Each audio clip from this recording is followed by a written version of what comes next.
My girlfriend, Rose, and I have been together for 4 years and she is 5 months pregnant with our first child. My mom seemed to really like Rose, or at the very least tolerated her, but after we announced that we were expecting, something definitely switched in her. She has become extremely rude and disrespectful towards my girlfriend. She makes passive-aggressive comments at every chance she gets. I've had to take a step back from my mother until she fixes her behavior. Rose had gone to visit her family who lives far out of town.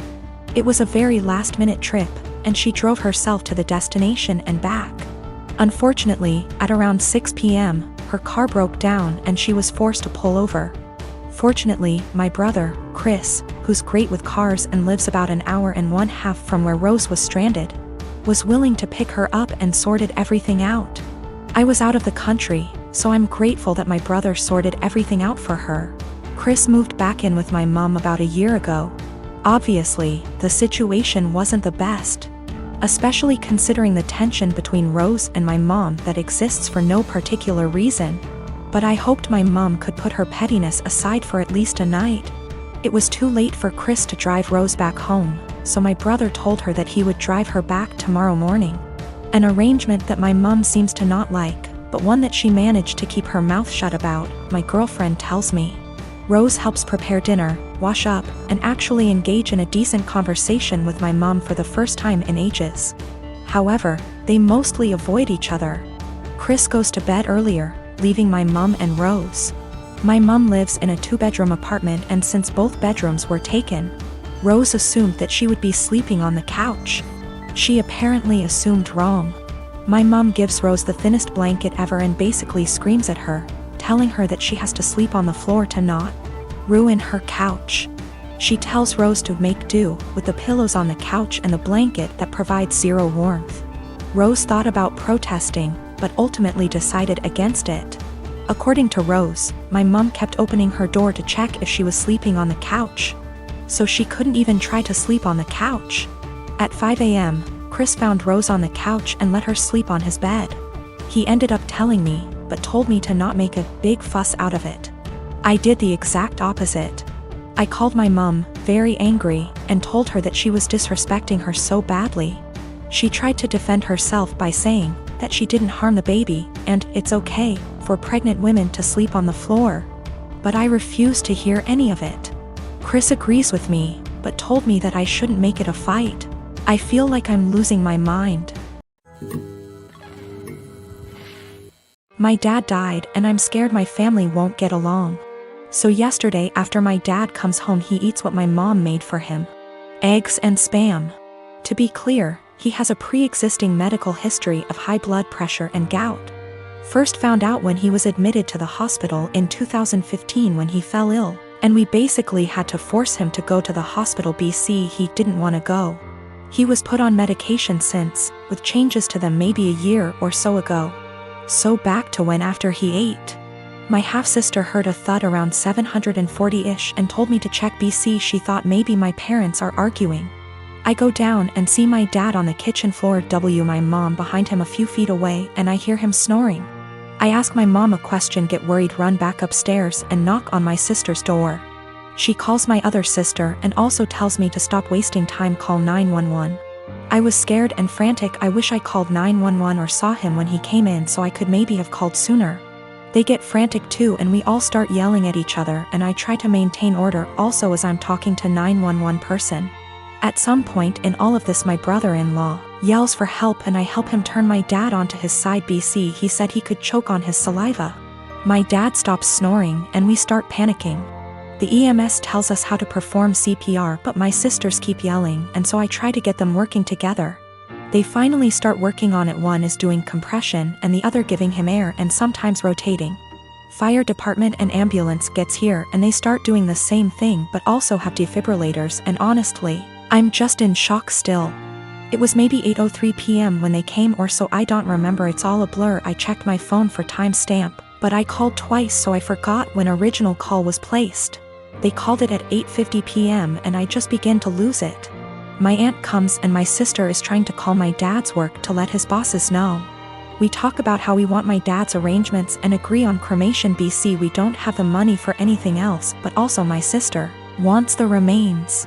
My mom is bipolar schizophrenic and my sisters and bro-in-law don't get along her because of a whole history that would keep you here forever if I tried to type it.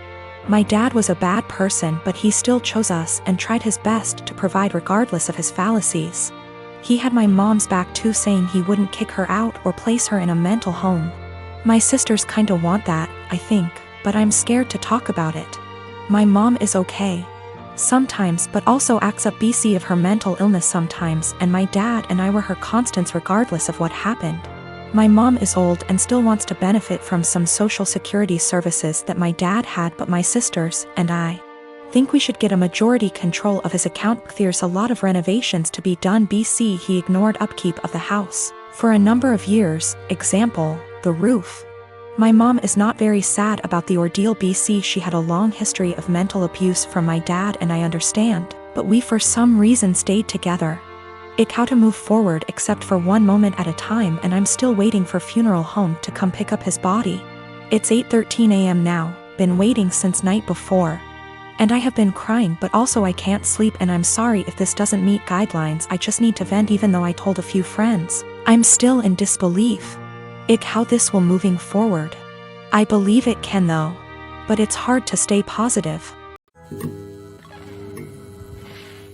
Recently, my cousin and cousin-in-law have been thinking about relocating to our state because of recent job opportunities. And we've hosted them in the past when they visited. The first time they stayed with us, before my son was born. My nephew seemed to develop a strong attachment to my wife and always wanted to be near her. He drew a picture of a heart and picked some flowers from our yard and gave them to her before they left, saying he loved her. My wife thought this was sweet and gently handled his crush by telling him she would always love him as his aunt. But she was sure he would find another girl to fill his heart soon. He told her no, she was his girlfriend. This weekend, they were staying with us again, and my nephew again wanted to be near my wife every chance he got. His mom and dad noticed and told him that because my wife now had to care for our son, she couldn't pay attention to him as much as before. He got upset telling us that she was his girlfriend and had a meltdown, which caused my son to start crying. When my wife got up to take our son to another room to calm him down, my nephew got up to follow and his dad had to forcibly restrain him from following them. I stood up to block the hallway into the separate room just in case he got away from his dad. Once they calmed him down, they apologized for his behavior and said they would keep better tabs on him. Here's the part where I may be the asshole. I told my cousins I didn't feel comfortable with my nephew being so possessive of my wife, and I know for sure she didn't. Especially since he seemed to be so jealous of our son. I told them I couldn't allow their son in our home until he learned to control himself and understand that my wife was not his girlfriend. I apologized but asked them to get a hotel room for the rest of their stay and not to visit us again unless they left my nephew behind with people they could trust and knew would care for him, while they searched for jobs in our state. They didn't say anything but looked saddened and went to the guest room with their son to pack up their bags. I guess they must have told my extended family what happened because my paternal grandmother called me this afternoon, telling me that I should have been more understanding and that I was wrong to ask them to leave. Am I the asshole? Technically, my cousin is my second cousin. My dad is an only child, so the cousin I refer to in my post is the son of my own dad's first cousin. My paternal grandmother and his paternal grandfather were siblings.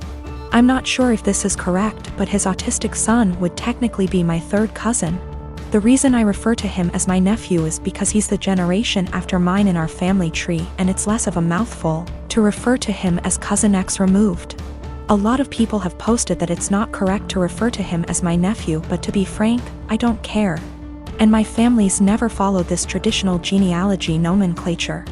Without being specific, in the western state I was born and grew up in, it's not uncommon to refer to even close, unrelated adults as uncles or aunts. I call him my nephew because my cousin and I were close, and I still hope to have a close relationship with him if at all possible. Though I don't know how after this situation. Some have asked if I was jealous of my nephew calling my wife his GF.